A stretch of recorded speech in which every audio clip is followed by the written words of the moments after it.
updated manual yet. When I requested from ODE to find out when that would be happening, they told me it would be sometime in the fall. So definition of fall, I'm unsure of when that will be, but we are currently within our own team working on a crosswalk to try to look at some of those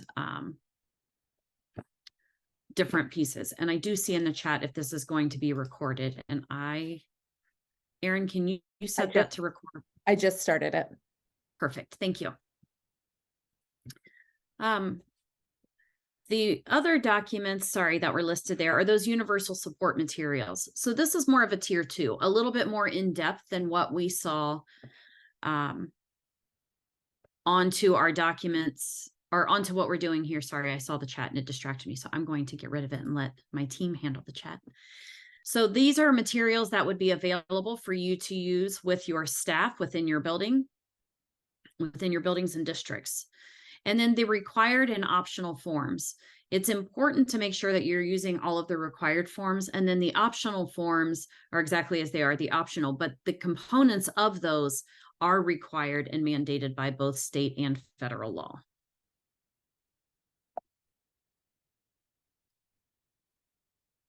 So what is a district representative? To be a district representative, you have to be qualified to provide or supervise the provision of specially designed instruction to meet the unique needs of children with disabilities. It also needs to be a person who is knowledgeable about the general education curriculum. And they also need to be knowledgeable about the availability of resources of the school district. So when you think about who is going to serve in this capacity, it's important to know that not just anyone can fulfill that responsibility. It's also important to note that in the event that an IEP or an ETR team cannot come to a consensus, it is the responsibility under the law for the district rep to make that final determination on behalf of the team. Additional requirements as a district representative is that you must attend and participate in the entire meeting and agree with the contents of the document, the ETR, the IEP, or the manifestation determination. The district representative also needs to ensure that the document is accurate and legally compliant as defined by the state and federal regulations. And it's also very important as that district representative to understand that you have the authorization to allocate district fiscal resources for all services and supports outlined in the document. I have seen instances where teachers are assigned as the district representative. If that is the case, you need to ensure that all of the information, that they have all of the rights and responsibilities to fulfill that responsibility.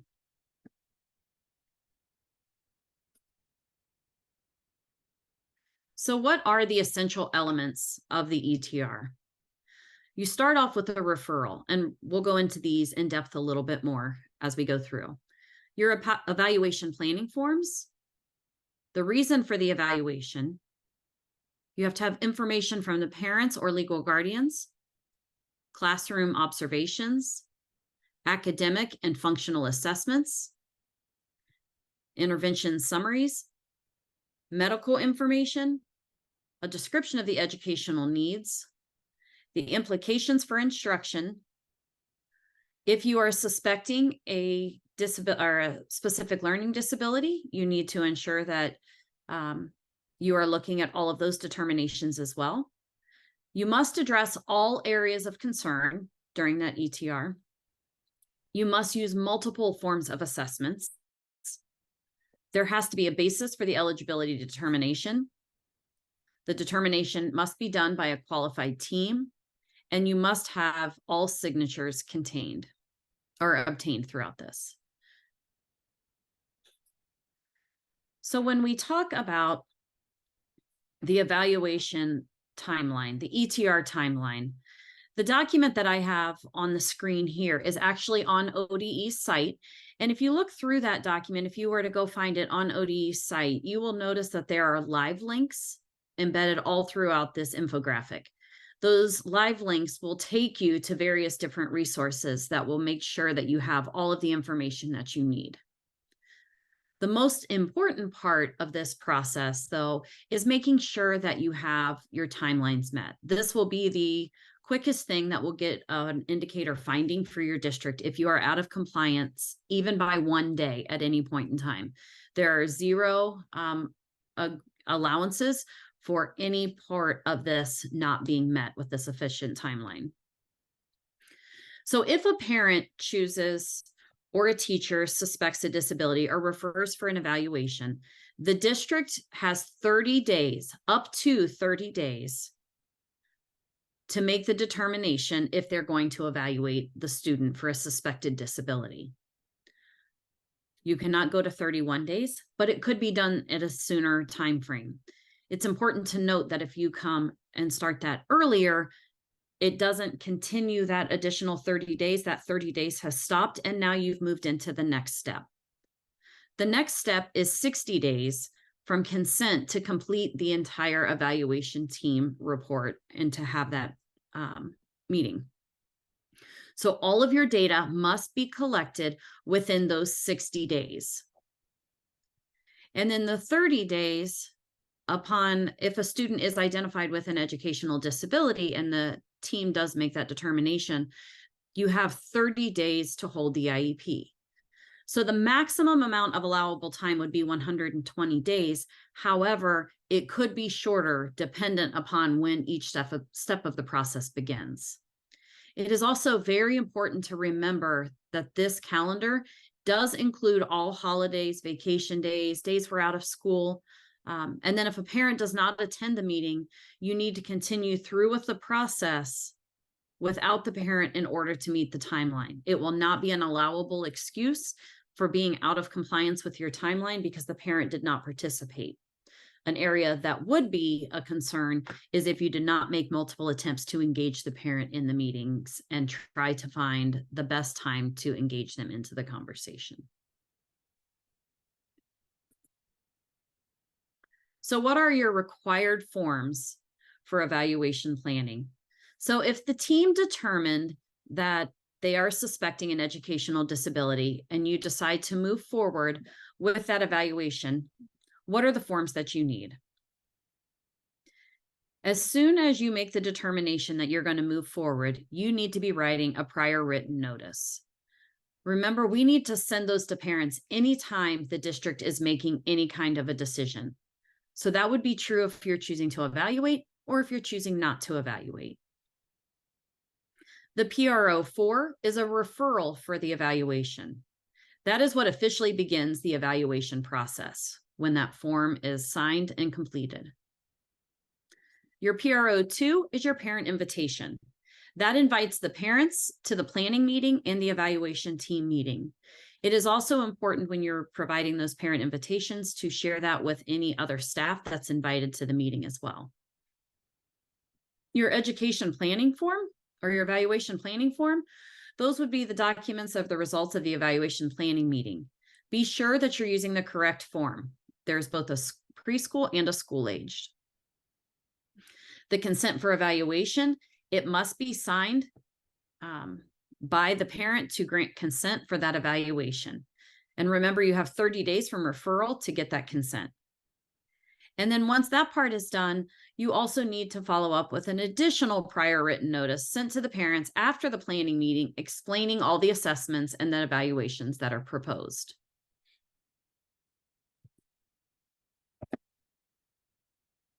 So when we look at the evaluation referral form, there's multiple areas contained on this.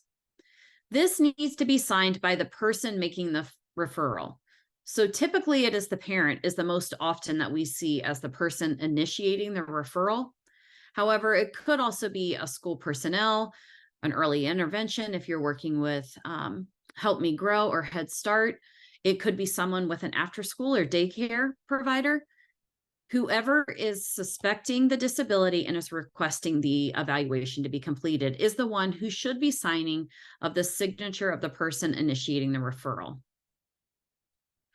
Whoever receives the referral should be the person signing that they are the one receiving that referral. Oftentimes you'll find that as being either the school psychologist, your director of special education, your coordinator of special education, building principal, whoever receives that official referral. And remember, once it is received, that is where the timeline begins. And then the school team has 30 days to decide if you suspect a disability. This has not started the formal evaluation process at this point. This is just getting the referral information.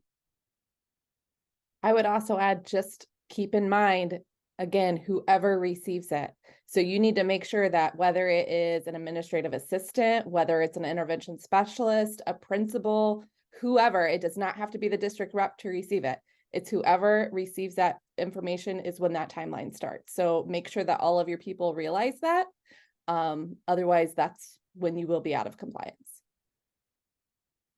And building on that as well, if you get that email, or our favorite thing we like to see are those doctor's notes where they're writing a prescription for an evaluation. That date is the date that should be that they are requesting the referral for evaluation. So please do not delay upon receiving some kind of notification to complete this form. I would also highly discourage anyone from just sending this form home to a parent and asking them to fill out all of the parts to this. This would be a good part for a staff member at school to go through all of these pieces with the parent and help them fill it out as they go, even though they are the ones who will be signing as the person initiating that referral. And Monica asked a question in the chat about, does the request from a parent need to be in writing? And no, it does not. They can verbally request it to someone, and that starts the timeline. So if your parents know the law and they don't do it in writing, you know, that will hold up in court that they made that request on whatever day they said they did. So be very cautious, especially at parent-teacher conferences, on how you're directing your staff to have those kind of conversations with your parents. So there are two different planning forms. There is the preschool planning form, and then there is the school-age planning form. Both forms should be completed by a team of individuals. The preschool form has to be signed by the school district representative. So back to what is that school district, that district rep, and also the parent or legal guardian. The school age needs to be signed by the parent, the district rep, an intervention specialist, and a general education teacher. So those signatures are going to look different. There is going to be an upcoming preschool ETR and a play-based assessment training. It's being held on October 9th. So please look for that information. If you are specifically working with preschool, it's really going to spend a lot more time delving into the ETR for preschool students. Remember, when you're completing this form, you can suspect more than one disability. You can also assess for more than one disability. So make sure up in that top section where it says suspected disability or disabilities, you list any suspected disabilities that the team has. It is also important to identify who the team chairperson is. So that is the person to make sure the process is continuing to move forward in a timely manner and following all the timelines. And then the title of all of the people who are the active team members of those. As you work down through the form, and we're going to talk more about the school age right now. As I said, there will be a special specific professional development for the planning for the preschool. So we want to spend more time here on the school age. You must select something in each of the assessment area boxes. So next to where it says data for review, there must be something filled out in all of those. So there are 3 different options when you choose the drop down on most forms, the way that they upload into whatever your information system is. So there is like the need for more information, sufficient data are available, or not applicable. So make sure you're checking something for each of those. Unlike the preschool one that you have to have data for all of the components. For the school aged, you do not. If you could go ahead and choose some of those. So if you check sufficient data is available, then you need to report that out in part 1. Even if you already have the data, it must be reported on that part 1. Excuse me. You still need to identify who is responsible for providing that information in part 1. And per OEC, if it's an initial eval, it may be difficult to justify that sufficient data is available when a child's not been assessed yet. So that's really important to think about. Just because you have data from interventions over long periods of time, or maybe they've taken an assessment kind of like a Terra Nova, of something of that nature that's going to give you some of those cognitive scores, those are not the same level of assessments that a school psychologist is going to accurately be able to obtain. So when you think about that sufficient data available, especially for that initial evaluation, more than likely that sufficient data available may be some of the medical information that can just be summarized, especially when you talk about vision and hearing, if the school has recently done vision and hearing assessments on the student. Kim, we have a couple questions in the chat that I thought might be good for everyone to hear the answer to. If the life of the initial ETR extends into kindergarten, which planning form should we use? Preschool if they're currently in preschool, or kindergarten because we know that they're going on to kindergarten? So you would use the planning form for wherever you are evaluating. If you're evaluating at the end of preschool to look at transferring like a student coming into kindergarten, then you would use that kindergarten form. Other than that, you should use the preschool, and it will cover that transition as they move in that 3-year reevaluation timeline. There's not an expectation because a student is transitioning from preschool to kindergarten that you must reevaluate. And especially with that change with the DD identification, that we don't have to reevaluate preschoolers. They can carry over that identification into school age.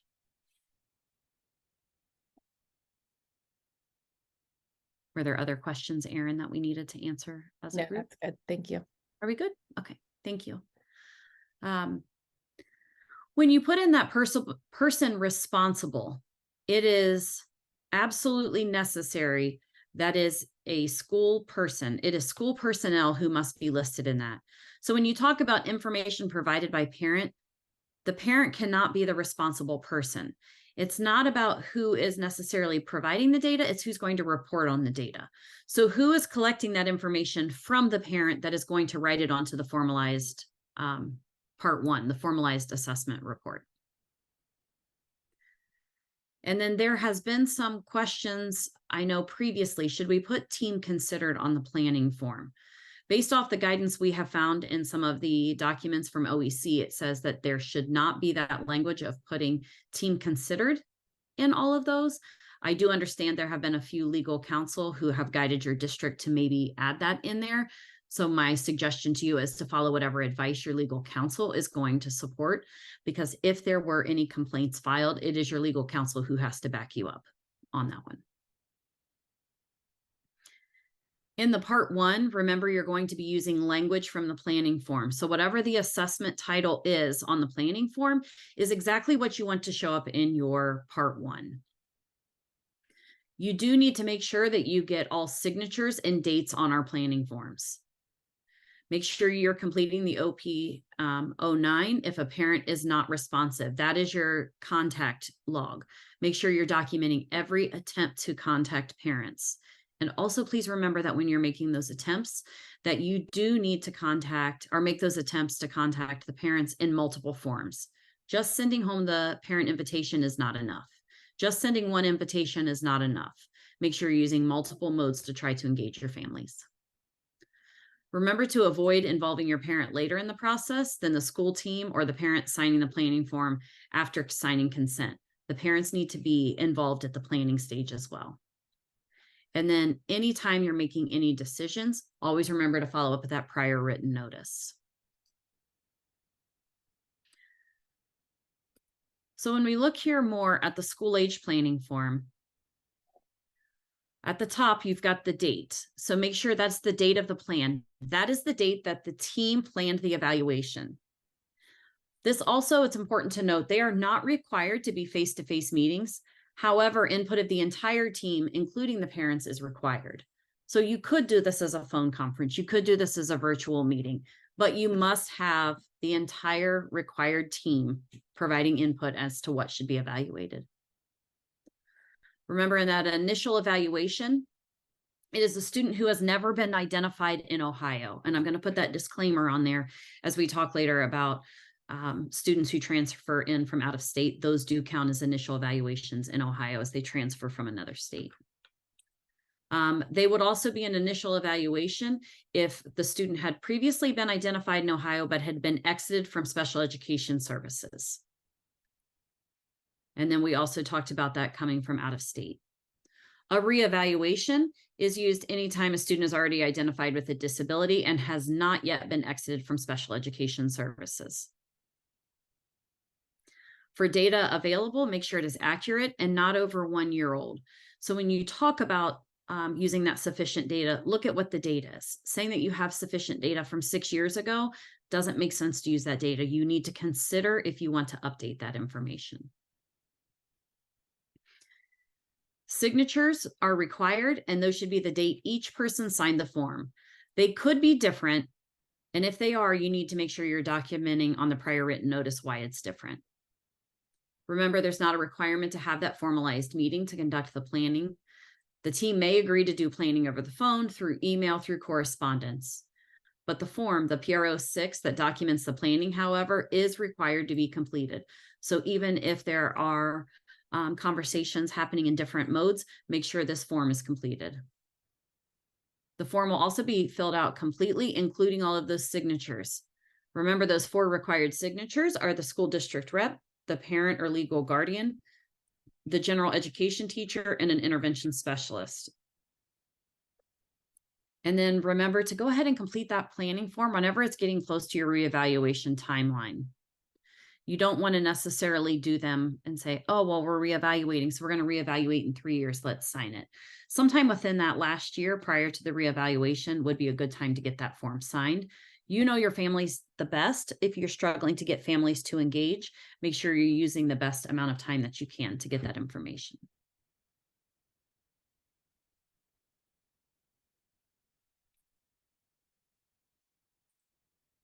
When we talk about parent consent for evaluation, there are multiple areas that need to be fully completed. Remember, if the form was sent electronically, a lot of our systems now, such as Same Goal or IEP Anywhere, Infinite Campus, they do allow, I think Infinite Campus does, they allow you to send these electronically. You still need the parent scribble of some sort on here. So when we think about that, we want that official parent signature. Do not type the name or write agreed via phone. You actually want to obtain that signature. Remember, if there's not a signature, you don't have permission to evaluate the child on an initial evaluation. They need to put that relationship, and then you also need to make sure the date that they are granting consent. So this came up in our meeting we had last week with teachers, and they were asking, well, what if the parent was participating via phone and they don't sign the form until a few weeks later? It really comes down to the date that they sign that consent to grant permission. What's important to remember, though, are those initial 30-day timelines. So you have to make sure you're staying within your required timelines as well. It is not required, but it is best practice to have the person receiving that date stamp to add a date stamp onto your form for when it was actually received, because that's where your 60-day timeline for the initial valuation begins. So make sure you have that signature. What's important to remember is that those windows could start to close if we're not getting those forms back signed timely from a parent. Kim, can you go back to the planning form? We have a couple questions that I just wanted to make sure that we address. Yep. If there is a separate district of residence, does the district of residence rep sign the planning form, or does the district of service rep sign the planning form? That is a good question. It is the district of residence who is responsible for the evaluation, unless it would be a district when you're looking at potentially like an open enrollment, because at that point, the funds are being pointed to that new district of service. Okay, and then talking about requirements of who needs to sign the documents. If the student is being initially evaluated and is not currently working with an intervention specialist, do they still need to get an intervention specialist to sign? You really should have an intervention specialist involved in this process because they are going to be responsible for collecting some of the data. So having them engaged in the process is by far the best way to get that work completed, so they know exactly what they're looking for. If they're the one who's going to be going in and doing the formal evaluation, or if they're helping to assess on any of the other areas, just walking up to them with a planning form and saying going to do this, it's just not a good practice, and it's not supportive of our intervention specialists. And then what about a student who's being reevaluated, who is not currently working with a general education teacher at all? Are they required to have the gen ed teacher? A gen ed teacher is absolutely required, and you need to find every way possible for our students to be working with a general education teacher.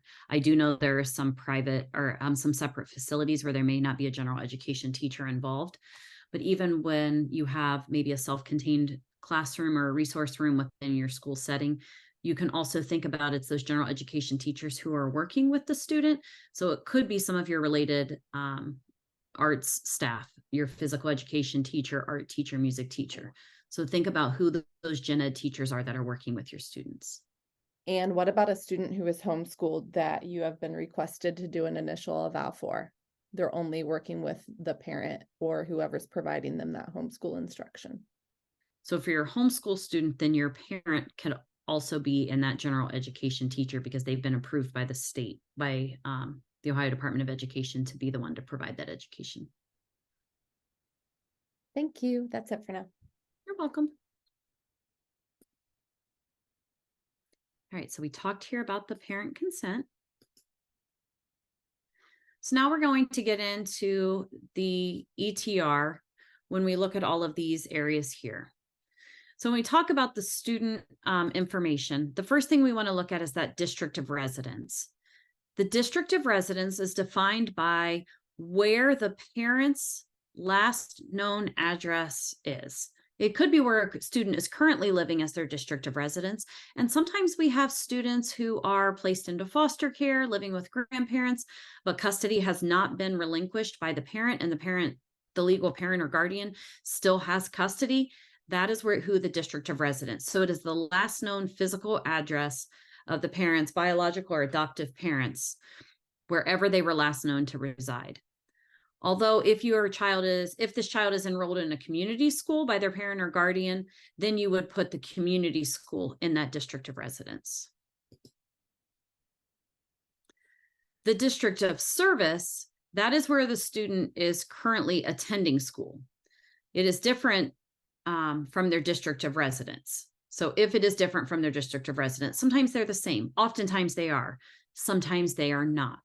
So you need to think about that. So if you have a student who is potentially placed in an ESC unit or the Department of Youth Services, that's where you'll see a lot of those often shift between the district of residence and the district of service. That would also include any of your open enrolled students. When you look at your dates, you need to make sure that your dates are very clear. Also above in that type of evaluation, make sure you're checking, is it an initial or is it a reevaluation? It cannot be both. So make sure you're checking the appropriate box. That will impact your EMIS coding. That will impact your timelines as well. So for your evaluation times, that initial evaluation means that they have never been identified, or they had previously been exited from special education, or they're moving in from out of state with an IEP and the receiving school is conducting an evaluation to see if they agree with the other state's eligibility determination. For a reevaluation, remember that's a student who's already identified with a disability and currently receiving services in the state of Ohio. And if they moved in state and receiving that district, if you're accepting that ETR as well. When we look at the dates, when you talk about the ETR dates, these are the timestamp of your documents. You would like, the best practice, I apologize, is to timestamp documents as you're receiving those in. So your date of your meeting, Make sure that is within your 60 calendar days of consent to evaluate and within 90 days of that referral, whichever is shorter. If you remember back at the beginning, I said when you get that referral, you have 30 days, but if you meet within the first 15, the 60 days starts from that point and moves forward. If they had a previous ETR, you would include the date of their last ETR. If it is a student who's recently moving into your district and the district cannot obtain the ETR, sometimes the prior district does not send the ETR. It is permissible to type not available in there. You're acknowledging that there was a previous ETR. You are just not sure of the dates because that document was not provided to you from the previous district. The referral date should match what was back on the referral form. Includes your day, month, and year the district received that request. So remember, if you got that phone call or you're sitting in parent-teacher conferences and the parent verbalizes, I would like my child evaluated, that's the date that should be on that form. If it was an initial evaluation, make sure you're completing a prior written notice within that 30 days of your referral. If it's a reevaluation, make sure you're completing the reevaluation within a reasonable amount of time. On the date parent consent was received, make sure that you are putting down the date of that you actually received that signed consent. And if the date signed differs from the date received, you need to make sure you are documenting the date that you received it.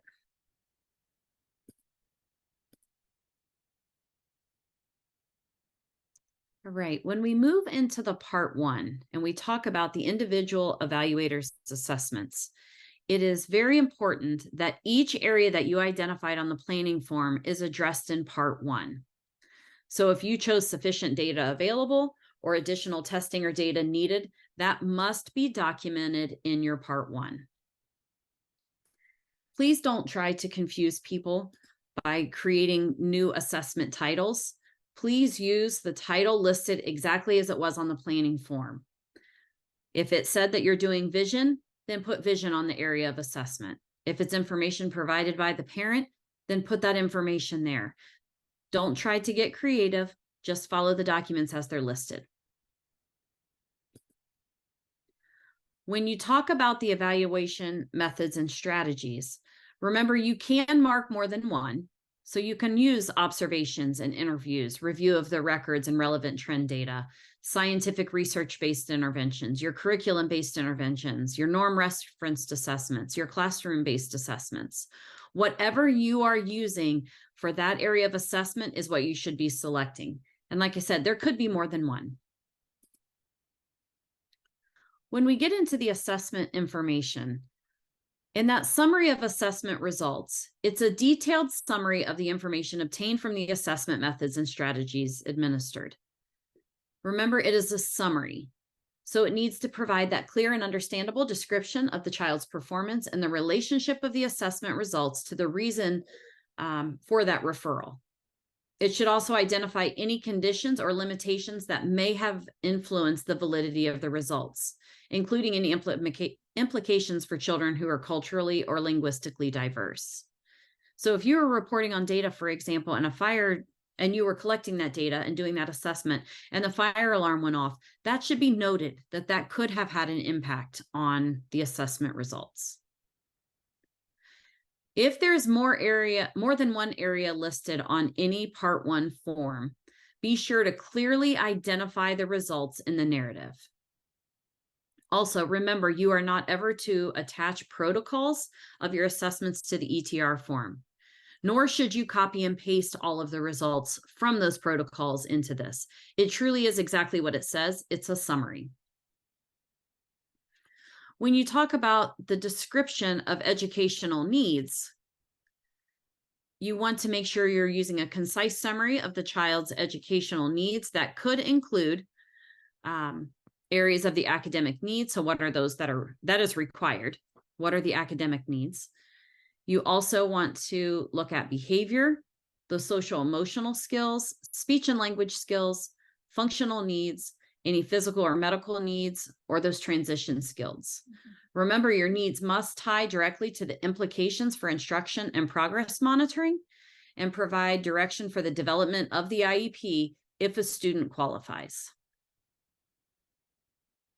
In that area of implications for instruction and progress monitoring, you want to describe how the child's educational needs have an impact on progress in the general education curriculum. So what is happening within that general education and what supports may the student need? And that is what we're talking about in those implications. You need to address each identified area in the description of educational needs section with the summary of the type of supports, services, or specialized instruction that are necessary for the child to progress in the general curriculum, and also provide a statement about progress monitoring. So when you talk about that implications for instruction, oftentimes we see that they'll talk about what kind of specially designed instruction a student may need, not that they shall receive, but that they may need. But we often see that as left off on how are they going to monitor the progress towards those goals. In your part 2, your team summary, when we look at this, we want to make sure that you're putting the intervention summary in this. What are the interventions that were done prior to the child's referral for an evaluation or done as part of the initial evaluation?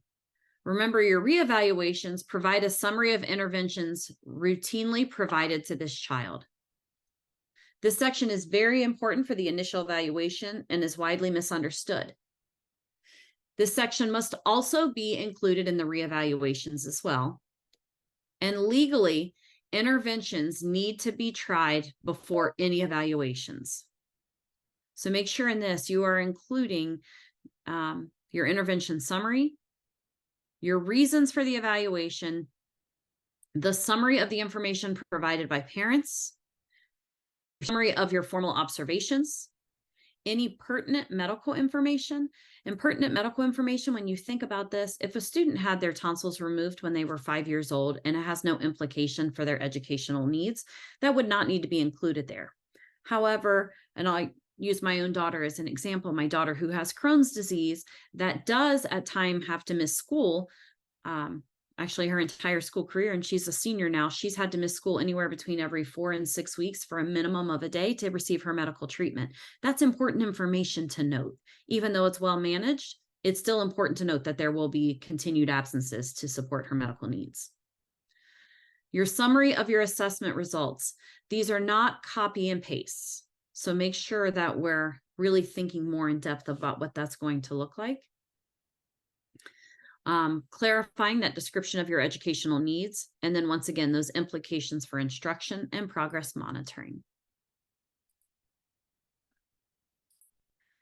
When you talk about the intervention summary for the initial evaluations, remember your initial evaluations must include the specific research-based intervention or interventions, the length of time that the intervention was being used or implemented. So for how many weeks or how many days was this intervention being used with this individual child? The intensity. So how often and how many minutes? What are the results compared to their baseline data? Is the student making progress? Are they making progress and closing the gap? Or is the student making progress, but not at a fast enough rate to effectively close the gap with their typical peers? And then what are the decisions that were made as a result of the intervention? I want to pause here and say that you may not defer an evaluation because interventions have not been completed. When you think about that 60-day timeline, you have the 30-day to get consent for evaluation, and then your 60-day timeline to complete the evaluation. There are some cases where they can run simultaneously. You cannot use lack of interventions as a reason to refuse an evaluation if there's a suspected disability.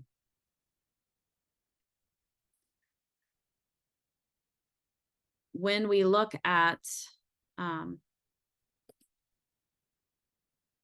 there we go. The intervention summary for your reevaluations, it's going to include the same information. Then you would also want to use any additional interventions that were provided outside of the IEP. So we already know if they've qualified for an IEP, they have specific evaluation or interventions that are being provided. What are additional interventions being provided outside of what was required in that IEP? Remember, the results of your intervention means that real data. What were the results compared to their baseline? And where are they now? So make sure you're using those actual data points and not just saying a student is improving or not improving at a rate that I would want them to, that we would suspect. Use the actual numerical data. And remember, the decision made as a result includes, was the progress adequate in the judgment of the teacher or the team, or was this an unacceptable progress based upon that projected rate of growth?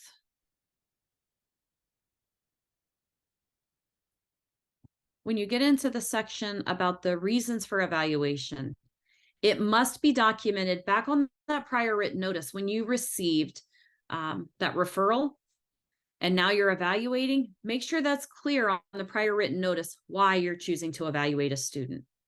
And it also must be documented in the ETR as well. It must relate to the needs of the individual child. And you have to have more in there, especially on that reevaluation, than it's just time for a 3-year reevaluation. Sometimes we will see people do that, but it must be more comprehensive than that. Remember that reason for evaluation must be clearly communicated to the parent. So if you have a student in a reevaluation and you're suspecting that they would continue to qualify, that suspected disability category should remain there. There is still a suspicion of a disability to continue services. So you still would complete that form in that same sense. In reviewing the prior written notices and evaluation team reports, there also are sometimes many non-compliant reasons for an evaluation, such as that 3-year anniversary or the parent suspects a disability. Make sure that you are being clear as to why someone is suspecting a disability or why they need to make sure that we're continuing to evaluate for services if it's a reevaluation. Remember, the reevaluation should be linked directly to the performance of the child. Some valid reasons for an evaluation would be things like, Johnny has been in Title I reading interventions for 6 months. Johnny has also received intensive one-on-one interventions in the classroom, consisting of continued repeated readings, specialized instruction using a program such as Spire, whatever that would be. In spite of those interventions, Johnny still cannot fluently read nor comprehend 3rd grade reading material. So make sure you're being very clear as to what is happening. Remember, these reasons are directly tied to the educational needs of the child, and document why a district would suspect a disability. A parent could suspect a disability, but that is not what the law states. The law states that the district must suspect that disability. So make sure you're being clear as to why.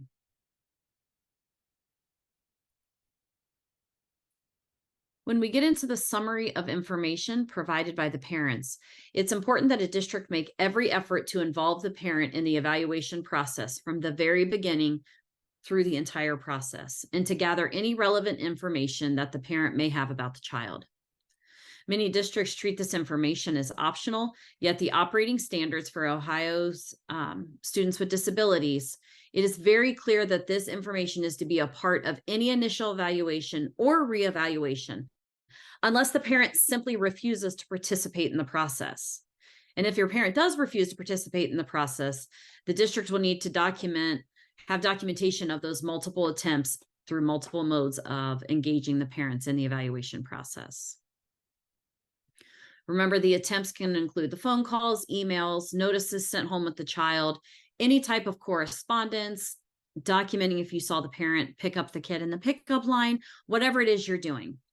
Remember, it must also show reasonable attempts to conduct the meetings on additional dates. So if a parent cannot make one date, there have to be reasonable attempts to reschedule, and not just simply attempts that include the parent in that one single meeting date.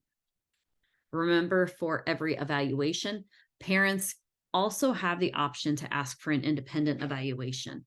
So an independent evaluation could be asked for once an evaluation has been completed by a school and eligibility has been determined, whether they do qualify or don't qualify for services.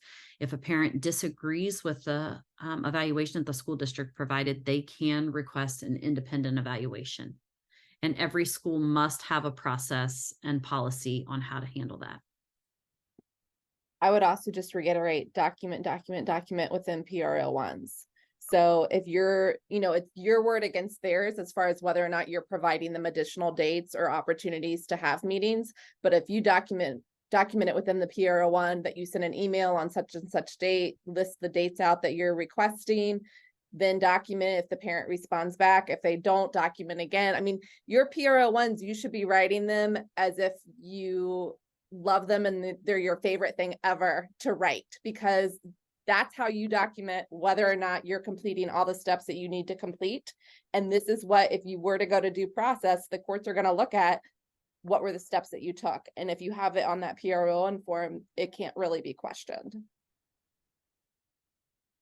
Yes, that should absolutely be your best friend. And if any of you have ever experienced anything being challenged by the law, that's the first thing that the attorneys are going to ask for. That's the first thing OEC is going to ask for, or the dispute resolution. They're going to ask for copies of your PRO1s. That's where they look first before they get into the other documents in a deeper manner. In that bit.ly folder, we did include the recommended use of forms for the PRO1. And you'll notice throughout it has it listed like PRO1s for everything. Kind of like Oprah. Everyone gets a PRO1. Your summary of observations. These are absolutely required for students with a suspected learning disability in preschool, but I highly encourage you to do them for any suspected disability category. It's a good practice. It opens up so much more knowledge of seeing that student in that general education setting. Remember, you must have informed parental consent for any observations. So any formal observations, you must have parent consent. It is a part of the evaluation process. For your students in preschool, you do need to think about doing that in their current environment. So if they have not yet started preschool, it may be that the observation is done within the home setting. If they're in a daycare, you may be sending someone to do that formal observation in the daycare setting. If they're attending a preschool outside of your district, you may need to go to that preschool. So you want to put it in their current setting, not trying to bring them into other settings if at all possible. Remember, an observation done in a one-on-one assessment environment does not qualify as a classroom environment assessment. The observation should be done by the classroom teacher, but is not an anecdotal impression of how a child functions day to day. So you want to think about that observation being in a child's academic area where they're comfortable.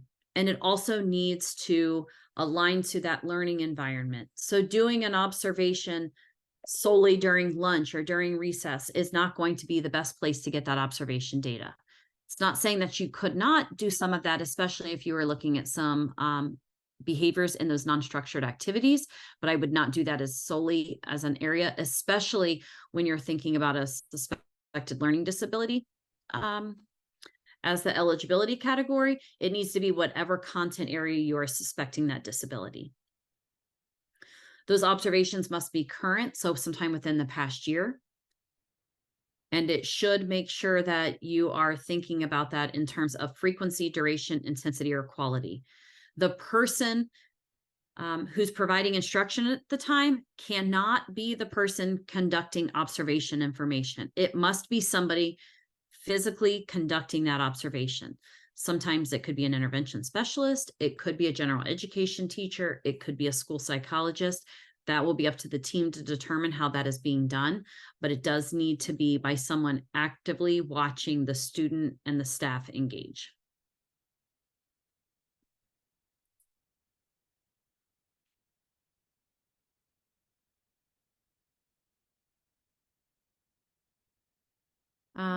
When we think about the summary of information provided by the parents, remember you're using information from that referral form.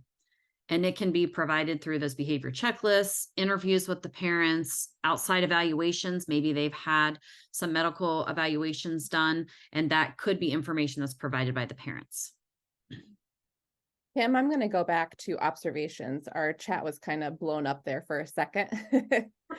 As far as homeschool students, I know that you had shared that observations need to be done in the environment where the kid is being instructed. So if they are being homeschooled, best practice would be to actually observe them in the homeschool environment, whether that's actually at the home, whether that's at they have, meetup groups that maybe they do a group of students together, wherever they're actually being instructed. The other question that I want to address is about how can a teacher do an observation while teaching? A teacher can't do an observation while teaching. So this goes back to, and we're going to address this when we get to the IEP section this afternoon, the differences between an observation and an anecdotal record. Those need to be completed by someone outside of the situation that's going on. So whether a school psych comes in and observes the child in the classroom, maybe a speech therapist comes in and observes a child in the classroom, maybe a classroom teacher or an intervention specialist observes a student during speech therapy lesson.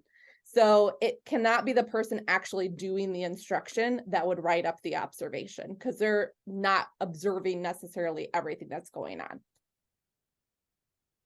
Thank you. You're welcome. Thank you.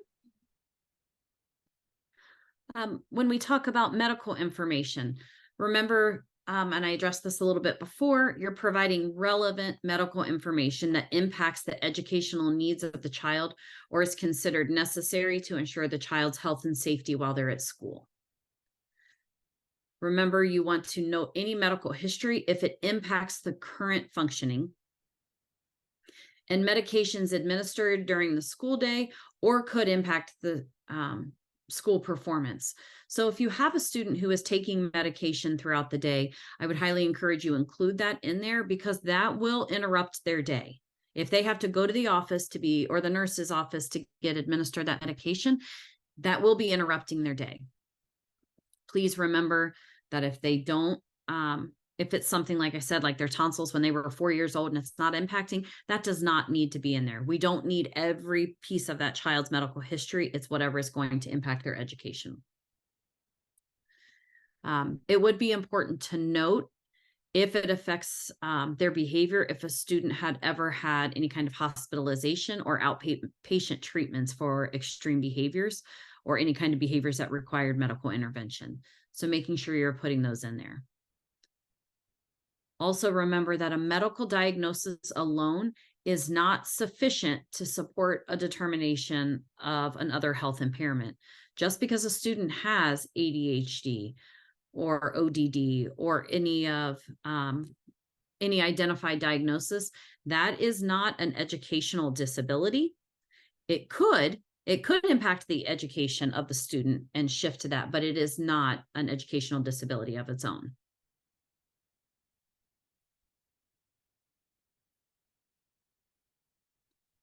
When you get into this summary of assessment results, remember that the summary needs to be stated in a language that's understood by the parent as well as anyone else who may be reading this document. So if they transfer from your school and go to another school, or if a parent chooses to take this to an independent provider, whether it be a speech language independent or a doctor or whatever, make sure that the summary is stated in language that's understood by everyone, especially the parent. It should include describe the strengths of the child in order to develop effective interventions, and describe conditions or limitations that impact the validity of the results identified. It should actually be a summary and not just a restatement of every assessment or observation result. And do not, under any circumstance, copy and paste from section 1 and stick it into the summary of assessments. It is exactly what that term says. It is a summary, not a copy and paste.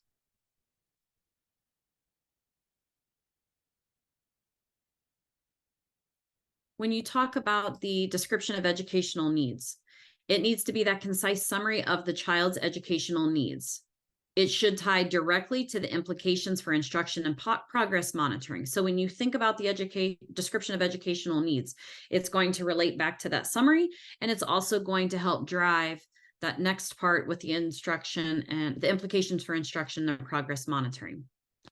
It's going to also provide direction for the development of the IEP if the student becomes eligible for special education services. And then in preschool, it may include those precursor skills and those transition skills. So when you think about that child who's about to be 3, what are the educational needs of that child as they would be entering preschool?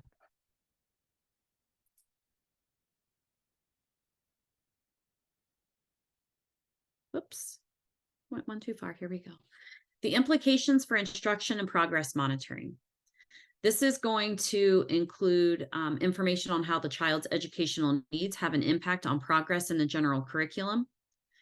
It will include each need identified in the previous section must be addressed with a summary of the types of supports, services, or specially designed instruction that are necessary to progress in the general curriculum.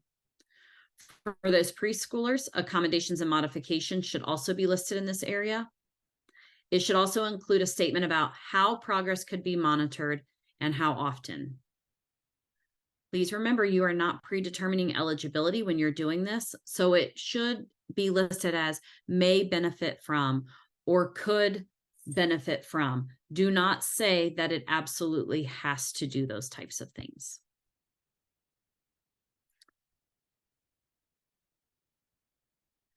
So you guys have heard me talk for quite a while, so we're going to go on a 10-minute break. Do we have any questions before we move into that break? And then when we come back, we're going to spend more time delving into exactly what a specific learning disability would look like and the documentation needed for that as eligibility determination.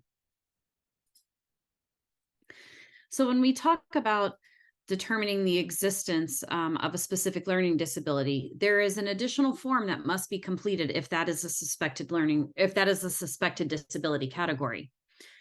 There are identified areas throughout this form. So you need to check the boxes for area in which the child is not receiving adequately for age or grade level standards. So then you will after for the section A, you will make that determination based upon either section B or C must be completed, but you do not need to complete both. If research-based intervention is used, make sure you're summarizing those results here. The specific description of each intervention and method used should be documented in the intervention summary. Remember, this does not need to be repeated over in this section because you've already identified that in the part 2. Information in this section should focus on the analysis of the data collected. And for an SLD determination, data must show that there is a gap between actual and expected performance that cannot be closed without specially designed instruction. In part C, you would be looking at patterns of strengths and weaknesses. If patterns of strengths or weaknesses are used to identify differences in performance and/or achievement relative to grade level standards or intellectual development, you need to summarize the results in this section. Your techniques must show adequate reliability and validity, and it must use multiple sources of data and information. In that part D, for exclusionary factors, you need to place a check marks in all the boxes that are not the primary reason for the child's academic deficiencies. If any box is left unchecked, then the child cannot be determined as having a specific learning disability under IDEA. And then the documentation of underachievement not due to lack of appropriate instruction.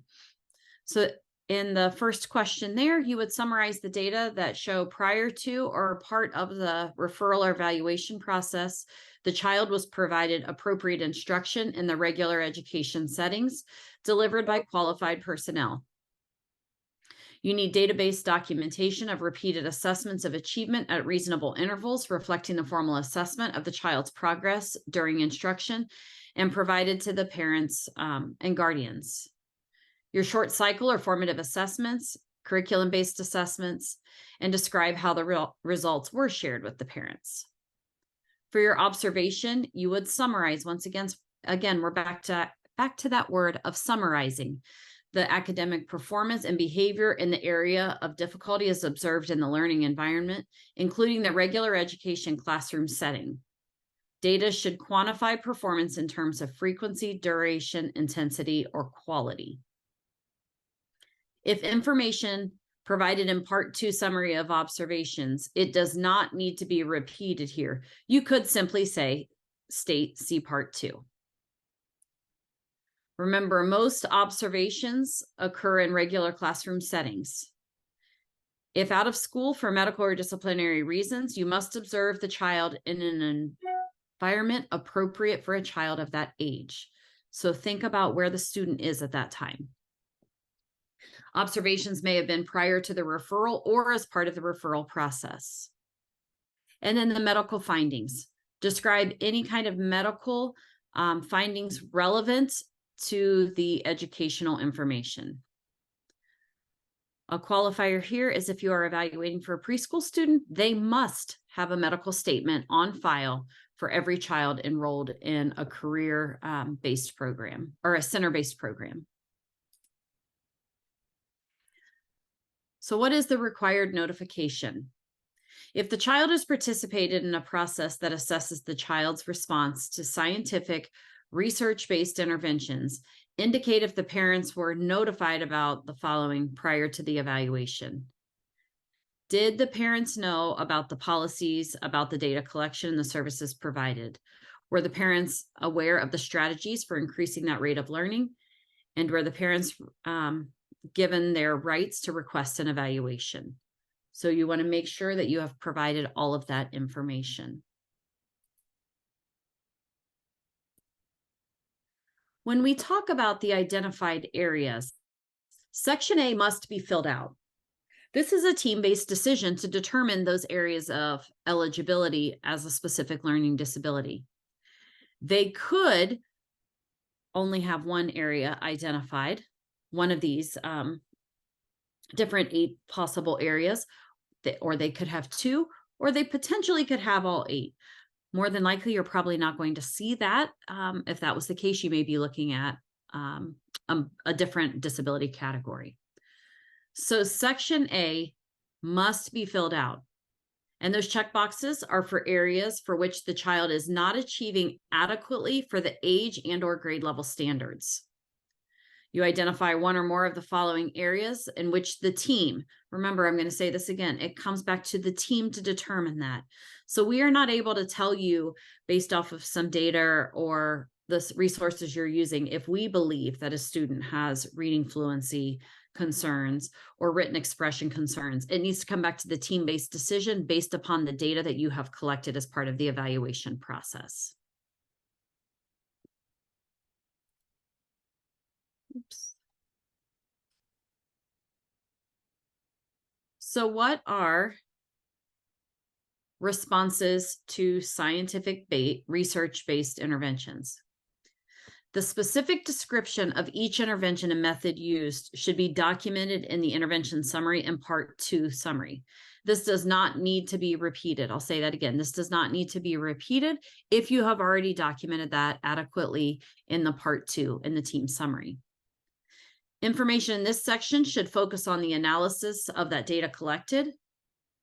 And for SLD determination, data must show that there is a gap between the actual and the expected performance that cannot be closed without specially designed instruction.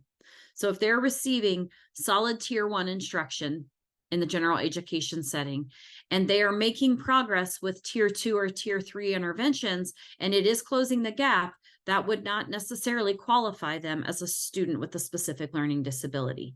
It has to come back to that actual and expected performance that they are not closing in that gap.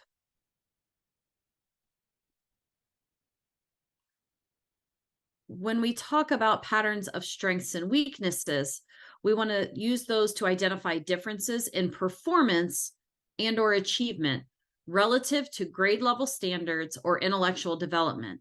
And then you're going to summarize the results in that section.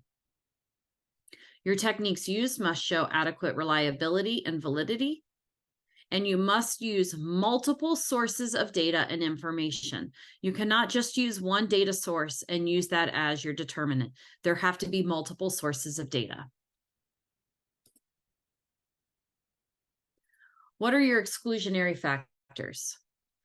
In that exclusionary factors section, Place a check mark in all the boxes that are not the primary reason for the child's academic deficiencies.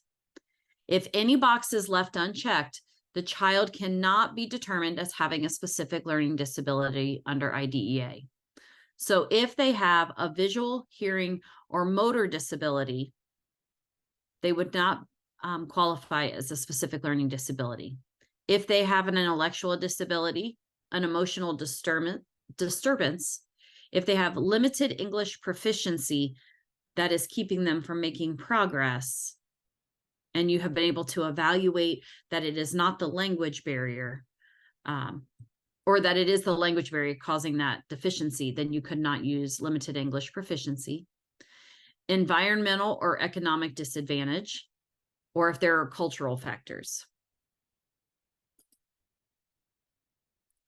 When you talk about documentation of underachievement not due to lack of appropriate instruction, so this section E, you want to summarize the data that shows prior to or part of the referral process, the child was provided appropriate instruction in the regular education setting, delivered by a qualified person. So saying that they were working with a parent volunteer would not be a qualified person to provide that instruction. You need database documentation of repeated assessments at reasonable intervals, reflecting formal assessment of the child's progress during instruction and provided to the parents or guardians. So you could be using short cycle or formative assessments, curriculum-based assessments, and then you want to describe how those results were shared with the parent or guardian. As you've noticed throughout this whole process, the parents and guardians are to be involved from the onset through this entire process. When you look at the observation, you want to summarize academic performance and behavior in areas of difficulty as observed in the learning environment, including the regular education classroom setting. That should be your primary place to be looking for those observations to be completed. Please do not, when you're thinking about this, if you're suspecting a disability in one of the areas of reading, do not conduct your observation in a math setting. Attempt to conduct your observation in that reading setting. You really want it to be where they're seeing the greatest area of difficulty. Now, if you're suspecting it could be multiple areas, that opens up when that should happen. But you really want to look for the areas of greatest concern. Remember, if a student is out of school for any kind of medical or disciplinary reasons, you need to observe the child in an environment appropriate for the child of that age. So if that child is placed in a residential facility, child find is still in place, you may need to send someone into a residential facility to conduct the evaluation or the observation. Remember that the observations could have been prior to the referral or as part of the process, but you cannot rely on observations that have been done significantly before the referral came in place.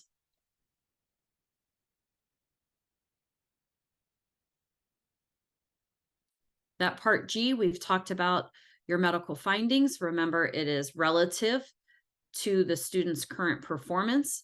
And then if you are a preschool student, you must have a medical statement on file for every child enrolled in a center-based program throughout Ohio.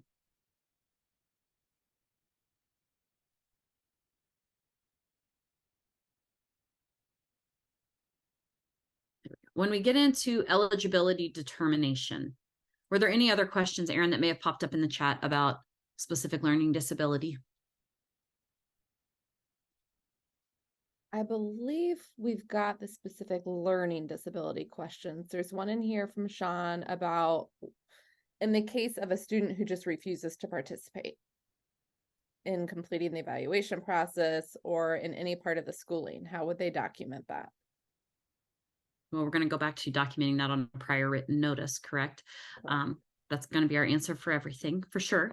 Make sure you document that. You would also remember back when we were talking about if there were a fire alarm or something that could have impacted the evaluation results, you would want to put that in your summary. You want to put any of those factors that could impact the evaluation results. So if you have a student who is refusing to participate, you need to put that into your evaluation results, because your results are not going to be, they're as accurate as you're able to collect, or they may not be as accurate of what is a true representation of that student. And then there continues to be questions about section A and how the team decides whether or not you're going to check the box for the different areas to identify a specific learning disability. So when we go back, sorry if I'm flipping this too quick for anyone. When you go back to this, you really need to fully understand, and I'm going to direct you to go to some of the universal support materials on ODE's site and into the operating standards where they identify what these are. So the team and your qualified person, so your school psychologist should be well versed in what would qualify in each of these categories as well. So for us to just tell you that written expression always looks the same way, it's not always going to look the same way, because it will be dependent upon the student's age, their grade level, and their progress in the general curriculum. And are they, in comparison to their same age typical peers, are they making progress in those areas to be able to close the gap with those interventions? That's where it really comes back to that team-based decision and talking about the impact, and do they need specially designed instruction to close the gap in fluency skills, or to close the gap in basic reading or reading comprehension. And what if there's a discrepancy? So maybe the standardized data tells you one thing, but then classroom data or teacher report tells you something else. Again, I'm going to go back to, it's a team decision. Correct. And you also need to be very cautious. I've seen this happen in several instances where you say, oh, our student is getting a little bit older, so they can't have basic reading skill deficits. They absolutely can. You want to use the data you have to identify what their current needs are.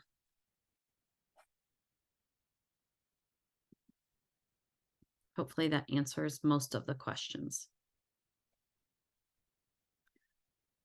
When we talk about eligibility determination, it's really important to note that if you check no in any of these three boxes at the top, a student would not qualify for special education services.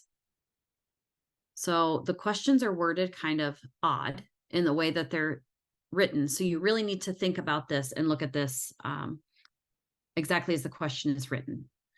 So when you're going through these, you're going to answer yes or no.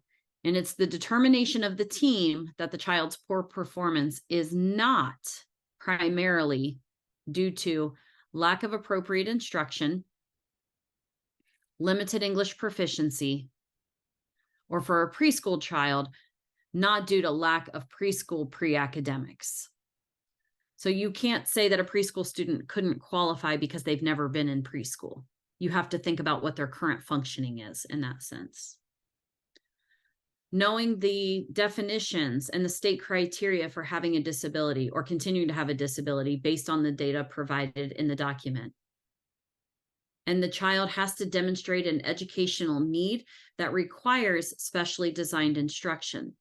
So although a student may be receiving, and when we get into that one a little bit, that tier 2 or tier 3, but they are closing the gap using that current process that's available to all of the students, that may be a yes in that area, which would now make it to where they would not qualify for specially designed or for special education services. When we think about the eligibility categories in Ohio, these have not changed for a while, with the exception of developmental delay has now been approved for use up through age 10. So prior to their 10th birthday, they would have to be reevaluated for a different eligibility category. In Ohio, unlike you see in other states, the team must determine what is the most significant eligibility category. Now, there have been conversations in the past from a variety of people asking, what if we didn't suspect a disability at the beginning? And as we've collected data, our ideas have shifted on what we think the eligibility category is. That is possible that you could do that. However, there have to be the qualifiers on that for something such as an intellectual disability. If you did not evaluate for adaptive behavior and those adaptive skills, you cannot identify for an intellectual disability. If you are working through the evaluation process and someone is now suspecting that that may be the eligibility category, then you would need to get consent and update your planning form, adding an additional assessment on. Remember, you cannot just add additional assessments on without there being informed parental consent. And that does not change your timeline. So if you're reaching the end of your timeline and you're wanting to all of a sudden look at a different category, your timeline still remains the same. So in that case, if you know you're going to be close and you don't know if you have time to complete that, recommendation would be that you go ahead and complete evaluation as is. If the child doesn't qualify in that area, then they don't qualify in that area, but then you can initiate an initial evaluation again to start a new timeline. Thank you. Remember, it will be a team-based decision to determine eligibility. Just because a student may have a medical diagnosis of autism, that may not be the educational disability category that would be selected. You want to think about the one that is creating the greatest impact for the student.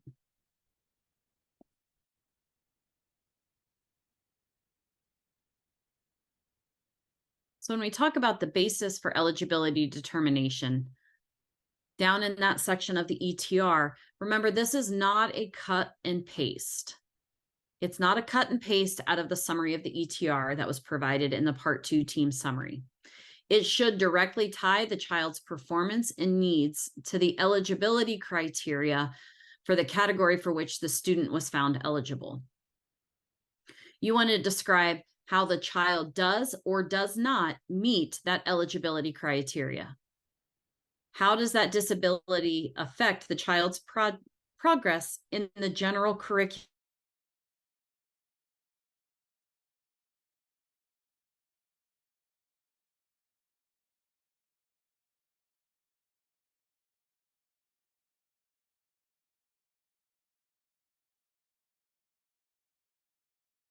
Other disability categories first. You cannot jump straight to developmental delay.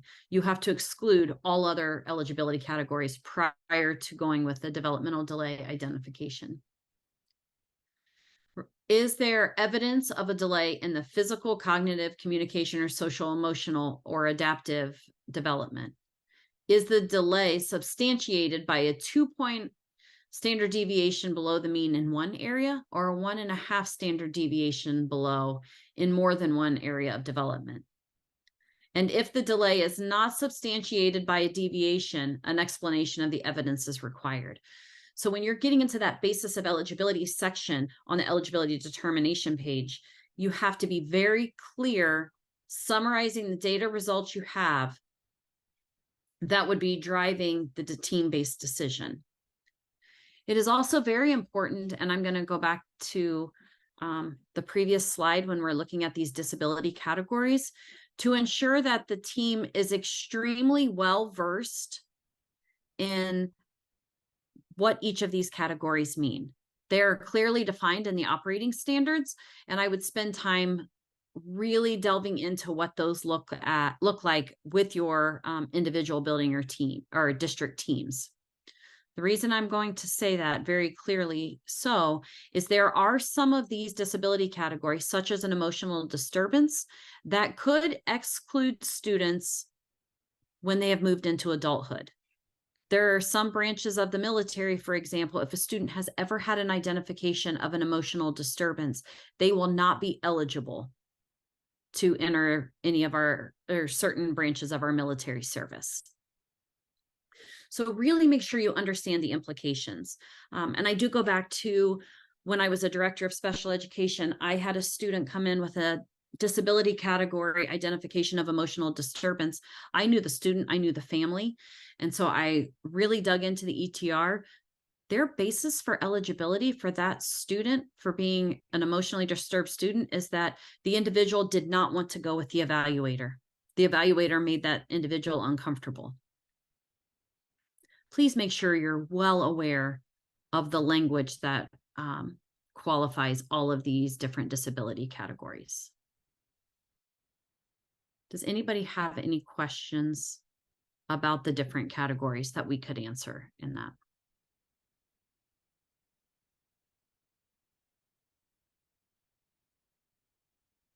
Not in the chat, there are any. Okay, perfect. All right, so required signatures to kind of finish out your ETR. When you move into the required signatures, there, for the initial evaluation, you must have the parent of the child, a regular education teacher of the child, a district representative, and if you are looking at SLD as the area of eligibility, it has to have a person qualified to interpret the instructional implications of the evaluations, such as your school psychologist.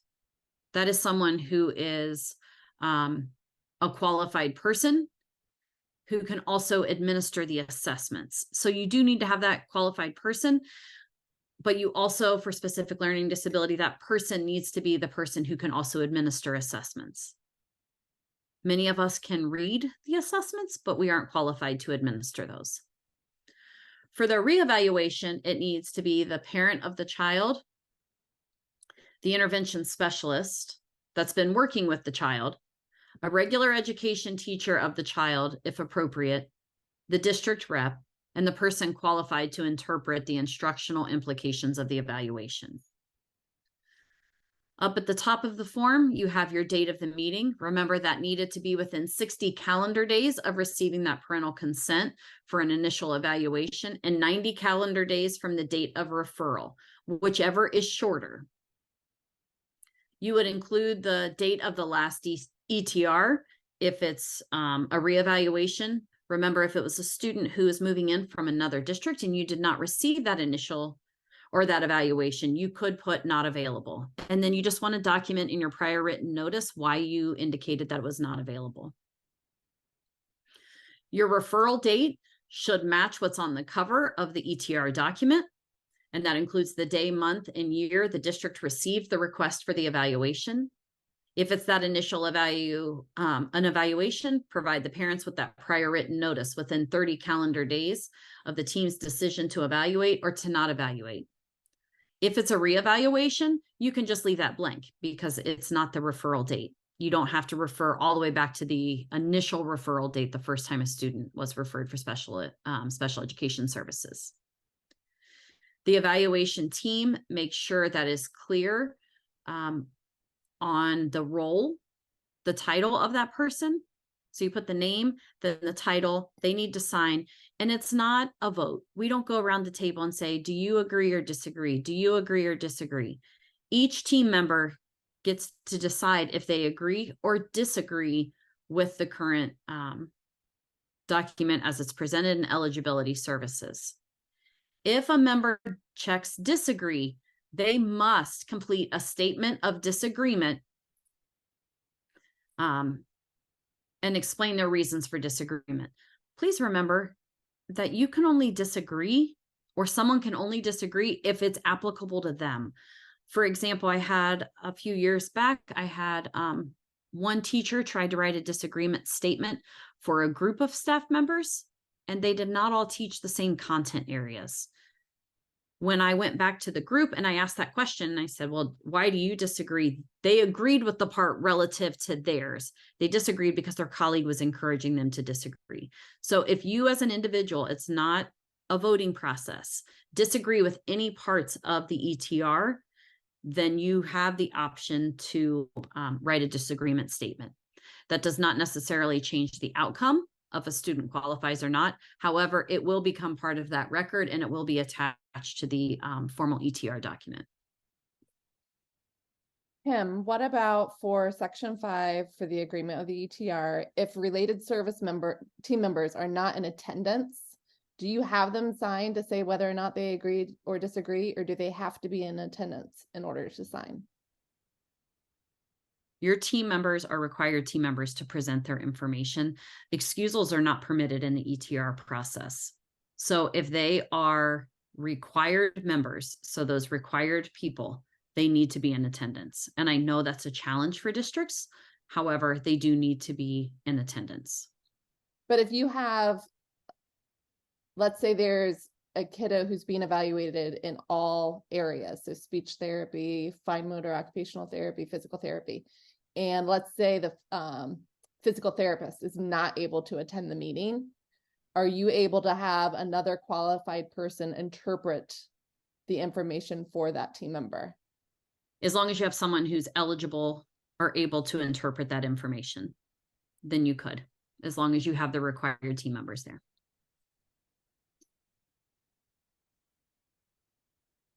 I think that's it. Are we good there? Yeah, we just got another question in about the excusal form. Does it need to be on a totally separate form, or would documenting the disagreement in detail in the PRO1 fulfill that requirement? So if an individual is disagreeing, they would need to write their own statement because they're not always the ones that would be completing the prior written notice. However, you would want to document in the prior written notice the name and title of the person who's disagreeing with a part of the prior written notice. So it does become a part of that. You wouldn't have to put their entire disagreement statement in there. Did that answer the question? Yes, I believe so. Okay. So coming back to this one, how can we excuse a required team member? A required team member, remember, may not be excused from the ETR meeting. So if they are a required team member, they must attend the meeting. All required members must be present for that meeting. I know this poses a huge challenge. I've walked in all of your shoes as far as getting sub coverage. They must be present at the meeting to present the information and be a part of that team. How they're participating in the meeting could look different. So it could be that you could have some on the phone, you could have some virtual, you could have some face-to-face, but they must be a part of that meeting. Kim, can you have let's say again that the physical therapist is not able to physically attend the meeting for whatever reason, they're not able to participate over the phone at that point in time. Is that team member able to share their information with the parents without discussing eligibility, but at least present the information to the parents prior to the formal meeting? Yes, you could do that because they are not, in that sense, when you're talking about that physical therapist, definitely not best practice. However, they're not one of the required under the law people, as long as there is someone else there at the team meeting who could interpret their results.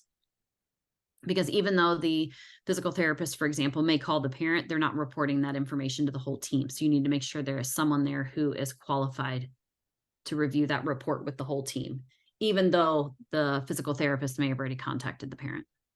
And I would also just reiterate too, that looking at the area of concern that you are suspecting, if it is a gross motor area of concern, you're looking at, let's say, orthopedic handicap, by all means, that physical therapist would be a team member because they're the ones who are doing that assessment.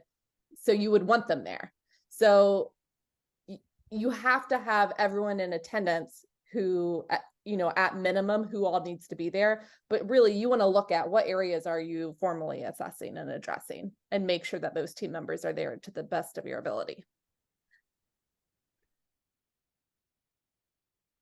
This is where, as administrators, planning ahead, looking at schedules, and I know this sounds easier said than done, but really thinking about your processes. We would sit down as a team in the district where I was, and we would know the days that our OT, our speech language pathologists, our physical therapist would be available. And those were the days that we scheduled some of the meetings. I understand they also needed to be doing therapy sessions as well. However, we needed them to be in person. So we were very intentional about when and how we scheduled those meetings. We also were very intentional with how we scheduled our intervention specialists and also our general education teachers. Some districts may grant you permission to pay your general education teachers if they're having a meeting during their planning period or lunch period. The collective bargaining agreement is going to drive a lot of those determinations. So there's a lot of different ways as administrators that we can try to put processes in place to ensure that team is there. It also is very, very beneficial for that time frame when you think about and you've planned ahead for your meetings, and everybody has their information in the document in a draft form to begin with. Remember, you're not doing the eligibility determination until the team, but they can definitely have their information summarized. They can get all of that information shared very quickly.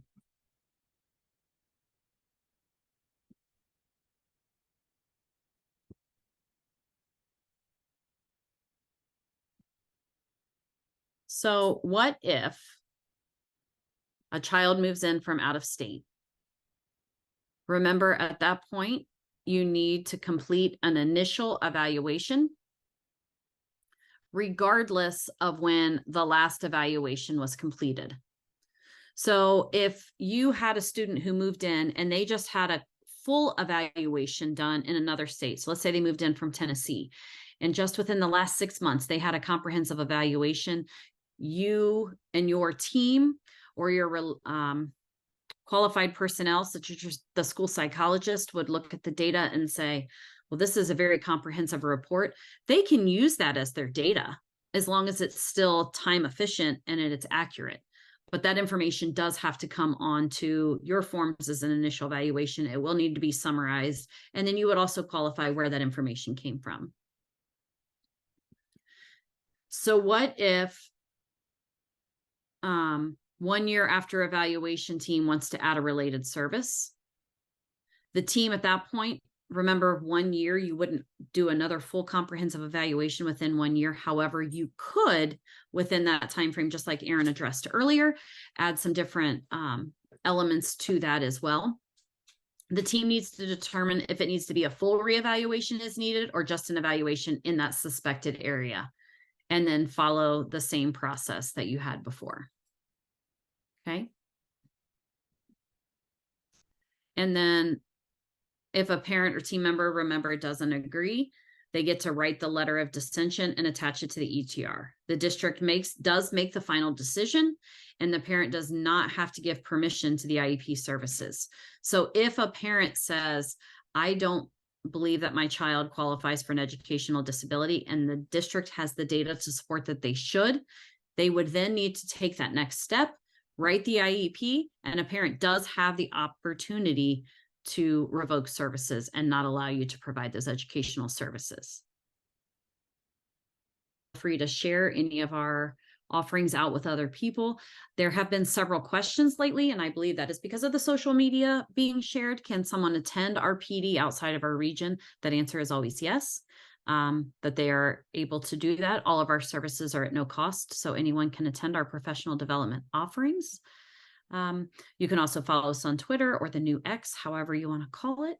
And then if you were unaware, we do have on SoundCloud several different podcasts that address different topics. And you can find those on SoundCloud under State Support Team 11.